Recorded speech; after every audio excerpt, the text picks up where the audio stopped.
So I think it's good and important to recognize that, Ash did a lot of different variations on this study and really illustrated lots of different limiting factors on when conformity will emerge. And so that's important to remember. Minority influence is another factor that can influence conformity. So if you can if you have a single person, we call that the minority in the group, right? So if you have a group of 5 and one person says something different from the rest of the group, that can have an influence on people who are sitting on the fence. And so when we talk about conformity, it's oftentimes us going along to get along. But if there's an individual who is saying, you know what, it's worth my while to say something else or do something else, we may decide to go ahead and pile on with them, because now we aren't just getting along, right? I'm thinking of like meetings. A lot of times when I'm sitting in a meeting, something will come up and I don't agree with it, but it's just not worth it to bring it up, because now a whole thing is going to start and the meeting will take longer and I just want to get done. And so I just won't say anything. It's not worth it because nobody else is saying anything. But sometimes one person will speak up and share their opinion, and I might disagree with that opinion too. But now that we're starting to talk about it, well, you know what? If we're going to be talking about it, I might as well share my thoughts on it, right? And that's what we see in groups. A lot of times it's easier to go along to get along. But if one person is already starting to show that they're not going to be getting along, we might as well go ahead and start unpacking everything, right? Start talking about our differences or what we think, or establishing whether people honestly do agree and really are in conformity, or if they just look like they are. So the minority can have an impact on the dynamic of the group and whether conformity ultimately emerges, or if, conformity on some other part of the issue ultimately emerges, right? So minorities can have an influence. And the reason why I really think it's super important to mention this is because when you are sitting in a meeting or a situation where a conversation is being brought up and you actually don't agree, it's really important to think to yourself, there's probably at least one other person sitting here who has a similar opinion to mine. And if I were brave enough to say something, or if I was willing to bog down this meeting enough to say something, that person will probably, whoever it is, I may not know who it is in this group who is my ally, but that person may also decide, okay, it's worth it now. Somebody else has spoken up, and then we can start to get a consensus on a different opinion than what the group had been expressing. So it's really important to not think you just have to roll over in a group situation. You can definitely have an influence as a minority. I found this, I don't even know what school that is. I just grabbed stuff off the internet, so I apologize to all these people in these pictures who I steal off the internet and put in my videos. But, a lot of times we have like this stereotype of what a conformist is. Like, I picked cheerleaders because it seems like in every high school there's sort of this stereotype that cheerleaders are willing to conform and go along with the group and not really share their own opinion, and they're just automatons, or other kinds of disparaging things that are said about cheerleaders as if their social standing is like the most important thing. So I thought I would just use them as my, poster child for what a lot of people think of as conformist. If you're a cheerleader, I'm not talking about you. How to be a nonconformist. And here we have these people who all look very similar to each other, expressing similar attitudes, marching in lockstep. Are those nonconformists really? They're all barefoot. They're all right. They're all very similar in approach. We could probably lump them together as a group just on visual, assessment. Are they nonconformists, or are they just counterformists? What most commonly when you hear a person say that they are a nonconformist, what they really mean is they want to buck the system, and so they're counterconformists. They run counter to whatever they perceive to be the conformity. And so the beautiful part about that is that they may have a misconception about what the conformity is. And so they may be, sort of rebelling against what they perceive to be what everybody else is going along with, when in fact that's not actually what everybody else is going along with anyway. But so counterconformist is different from a nonconformist. A nonconformist is a person who literally doesn't care what everybody else is doing. They don't need to get a bunch of people on their side. They don't need to, show that they belong to this group or that group. They don't belong to any group. They sort of march to the beat of their own drum. They do their own thing. And so that's pretty rare. There aren't a lot of true nonconformists in the world.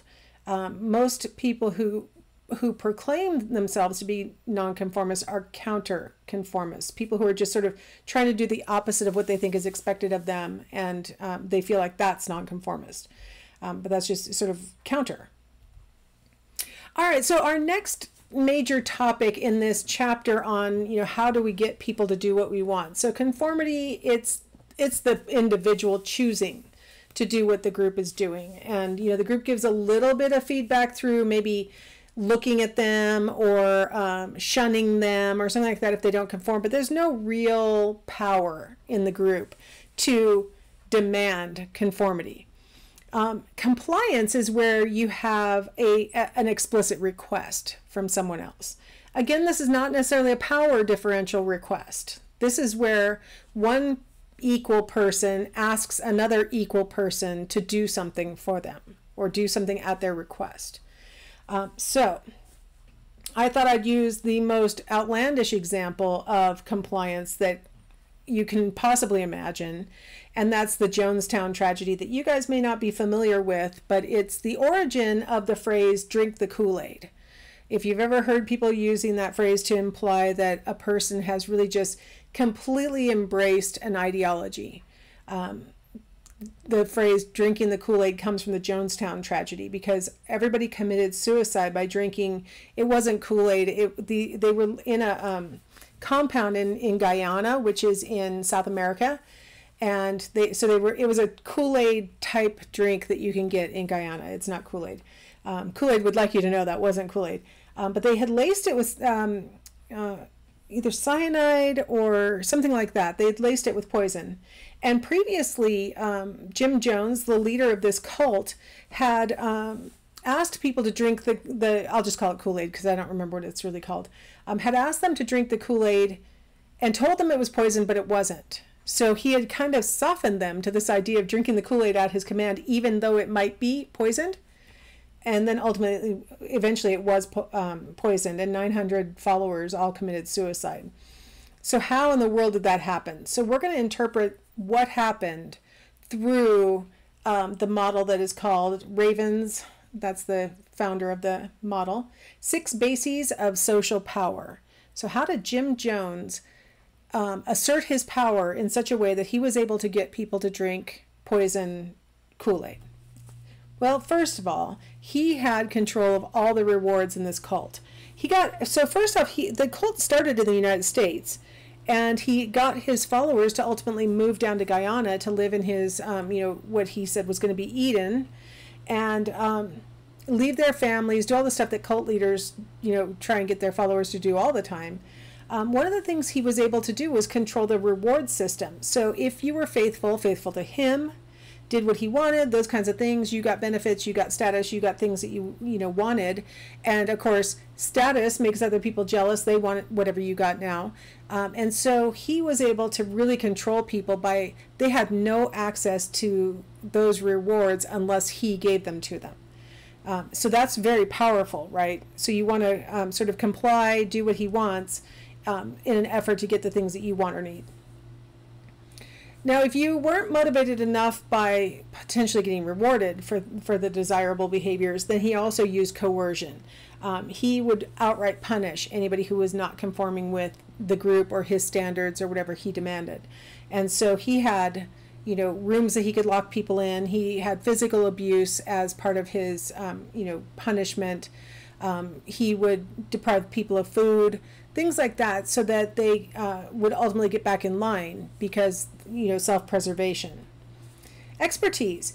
The followers joined the cult because they truly believed that Jim Jones had access to God that nobody else had access to. And so they really believed that he was an expert in, how to live correctly in this earthly life and then how to get into heaven in the next life and those kinds of things. And so they believed it. And he would talk about visions that he had or his interpretations of the Bible and other kinds of things that really led them to believe that he knew stuff that other people didn't know. Access to information, right? If you don't know what's going on in the outside world, everything that you learn is filtered through the leader, it makes you very vulnerable. It makes you very malleable, because he can deprive you of any, you don't know what's going on with your own family back home. You don't know what's going on in the wider world, what's going on outside the walls of this compound. So controlling access to information really made it possible for Jim Jones to give the impression that, the world was falling apart more than it really was, and that you guys are the chosen ones, and aren't you lucky that you're here with me? He could tell them things that weren't true about what was going on in the world. He could leave out positive stories about what was going on in the world. So limited outside information really makes people vulnerable. So when you have dissenters being punished, when you are prohibited from really having any time with each other as followers to really discuss anything where you might want to say, I'm starting to have doubts. It's possible that this guy is actually manipulating us. You really don't have that opportunity. You come to the conclusion that everybody agrees, that everybody else is in conformity, that there's unanimity in the group, and that you're the only doubter, and that actually you're pretty sinful for being a doubter. And so by limiting the outside information, you can really have this kind of control over people. Referent, that means that this person is standing in for some other person. That's what the word referent means in Raven's model. In this particular example, Jones was standing in for God, for the followers. And so because he claimed that God spoke to him directly and gave him visions and did all these things, his followers really believed that he was basically a stand-in for God. So if they could get into Jones's good graces, that meant that God was pleased with them also. So that gave Jones lots of power, right? And his followers viewed him as legitimate because he had all of these stories and things that he would tell that really gave the impression that God had chosen him. God had appointed him. He'd had these, the angel had come to him, and all these different things had happened that made him the legitimate representative or referent for God. And so you put all 6 of these things together, and it makes, not good sense, but it makes some sense that you could say, I could see how a person would come to this incorrect belief that Jim Jones was, the passage to God and to the hereafter and all these things. And the fact that he had gotten them to drink Kool-Aid previously and they hadn't really been poisoned and all these things, they probably thought that the last time when it really was poisoned, that was just another test to show their loyalty to him, and they wanted to be good. They wanted to be rewarded. They didn't want to be the one who stood out and get punished for the nonconformity of not drinking it. All that stuff. It all came together to the point where people were willing to drink the Kool-Aid. Now, looking from the outside and not knowing how people make judgments and stuff like that, it's honestly inexplicable how any individual could get enough power over 900 people to get them simultaneously and voluntarily to drink poisoned Kool-Aid, right? But when you break it down into these steps, you go, well, I guess I could see how he went step by step, bit by bit, towards this kind of control over individuals who then autonomously by themselves, were willing to drink. They gave the Kool-Aid to their own children, right? Like they completely went along with what he wanted. And so Raven's 6 bases of social power, this is like a super dramatic example of how it can manifest itself in, in a group. But in a regular group, where the ultimate goal is not to have everybody commit suicide, in a regular group, you can imagine how in a much smaller, less nefarious way, you could see these kinds of steps at work, right? If we want the members of our, let's use a different example that's not necessarily the most flattering example, something that I've brought up in previous lectures, which is hazing. Think about how hazing is sort of codified in certain groups, right? We've got reward. If you go through the process and stuff like that, you get to be part of the group, maybe even get to be a leader. Other people who aren't part of the group see you wearing the shirt or the pin or whatever it is, and they go, oh, wow, I know it's hard to get into that. It's, a status-based thing. Coercion, if you don't go along with it, maybe we're going to have some kind of punishment. That's in hazing, sometimes how people get the most harmed is if they try not to go along with what the hazing is telling them. They get punished physically for that. If the rest of the group seems like they know what's going on, they're experts in, how to be powerful or how to be successful or how to be popular or whatever it is, that can make the person who's going through the hazing process think it's worth it, right? Access to information. If the hazers are providing only certain information and withholding other pieces of information, that can really influence people's behavior. If you perceive the people who are doing the hazing to be a referent for some other entity, like these people who are choosing you to join the fraternity or sorority or to get through this military hazing or whatever, they're the referent for the people in the future who will value us more because we've been through this process, right? Who will think we're tough or think that we're worthwhile or whatever. And then seeing them as legitimate. If you've got, senior class students in charge of the hazing, or you've got, more advanced enlisted people in charge of the hazing or whatever it is, you can see them as legitimate and think, well, I guess they're telling me to do stuff that I'm supposed to be doing, right? So you can kind of see on a smaller scale how hazing might emerge from these 6 bases of social power. All right. We're going to take a slight shift and we're going to talk about some sales techniques, and I'm going to start it because I have a video that I want to show you after this little bit. So sales techniques.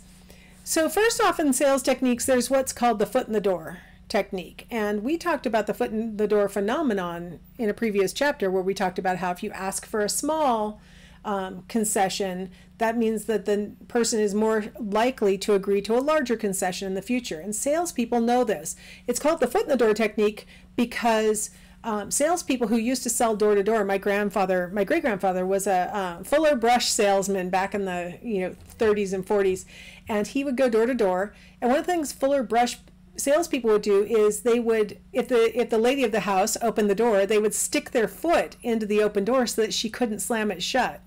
The idea for that was, it sounds creepy in modern times, but the idea that they were doing was, if I can just get you to listen to my sales pitch, it'll be a lot harder for you to say no, because I'm selling such a great product and I'm such a great salesperson, and I know all I got to do is soften you a little bit by getting you to listen to what I'm trying to say, and then it's much more likely you'll buy my Fuller Brush. So that's the idea in this sales technique, is if I can just get you to do this small compliance, which is listen to my sales pitch, I can get you to do the larger compliance, which is buy something. So that's a sales technique that definitely works off of this sort of compliance idea. Then there's the door in the face phenomenon. So this is, little kid says, Mom, can I set fire to my bed mattress? No, Calvin. Can I ride my tricycle on the roof? No, Calvin. Then can I have a cookie? No, Calvin. She's on to me. This is the door in the face technique, where you ask for crazy things that there is no way in the world that the person's going to agree to. And then it seems like they're getting away with something almost if they agree to the smaller thing, which is what you actually wanted all along. All Calvin wanted was a cookie. He was hoping that it would seem reasonable in the face of the other crazy stuff that he had said. And that's, salesmen will use this technique too. Salespeople will use this technique also, where they say, this car is $60,000. And you're like, what? That car is not worth it. Oh, whoops, I read it wrong. It's actually $36,000. You're like, okay, that sounds more like it. And it's way more than you would have paid, but it sounds reasonable in the face of, having just heard it was $60,000. So door in the face is sort of the, it sounds like it would be the flip of the foot in the door, and it is. I'm asking for something really big in the hopes that you'll give me something smaller. You do run the risk of the person just saying, no, I'm not giving you any of this. I am keeping track of what you've been saying. The lowball technique is where you, as a salesperson, offer something at a really great price and then go, oh no, the last one of that model sold right before you got here. Would you be interested in this slightly higher priced model? So a lot of times people call it the bait and switch, right? We bait you with the low price offer, and then we switch you and try and get you into the higher price. So here he is feeding the pigeons, and he goes, no, this isn't some kind of bait and switch operation. I just enjoy feeding the birds. So they're wondering if you're giving us food and actually there's something else that you really want when I was buying my first ever car back in the olden days. I went to a car dealership and they didn't have anything that I was looking for. I go, I'm really looking for this. And they said, we don't have anything on the lot, but we're getting a shipment in soon. So we'll give you a call. And I go, okay. So they call me, they tell me that the shipment has come in, and I said, well, how much? And they gave me a price. So I came down, I hadn't seen any ads, I hadn't seen anything. I come down to the dealership because they had called me, and I say, okay, I'm looking for the car that you told me, and this is how much it's supposed to be. They go, oh, we already sold that one. And I said, well, wait a second, you called me. I ultimately was able to get them to sell me the car at the price that they had quoted me on the phone. They had been planning to say, oh, the last one of that model at that price already sold, but here's another one at, slightly higher price. They were trying to bait and switch me, but I was ready to walk away. I go, you called me. I didn't come down here from an ad. It turns out that's actually illegal in most states to do that kind of bait and switch. And it was definitely illegal in the state that they did it to me. But it's a really common sales technique. It's also a really common interpersonal technique where we say, hey, can you help me out with this small thing, right? It's that kind of the foot in the door thing. Oh, you know what? The small thing, I already got it done before you got here. So I don't need the small thing. But I still need this other bigger thing, right? That's kind of a combination of a foot in the door almost, where it's like, I got you to be at least willing to come over here and help me because I told you what I needed. But it turns out I didn't actually need that at all. I'm not even going to ask you to do the small compliance. I'm going to tell you too late, I already did that. I'm just going to go right to the next level and say, can you just help me with this bigger thing that you probably wouldn't have put on your shoes, gotten in your car and come over here to help me if I had told you in the first place this is what I really wanted. So these are all sales techniques. All right, so now this one, I'm going to let the ad show it to you, and you guys will understand that's not all after you see this nice classic commercial for Empire Carpets. So I'll see you on the other side.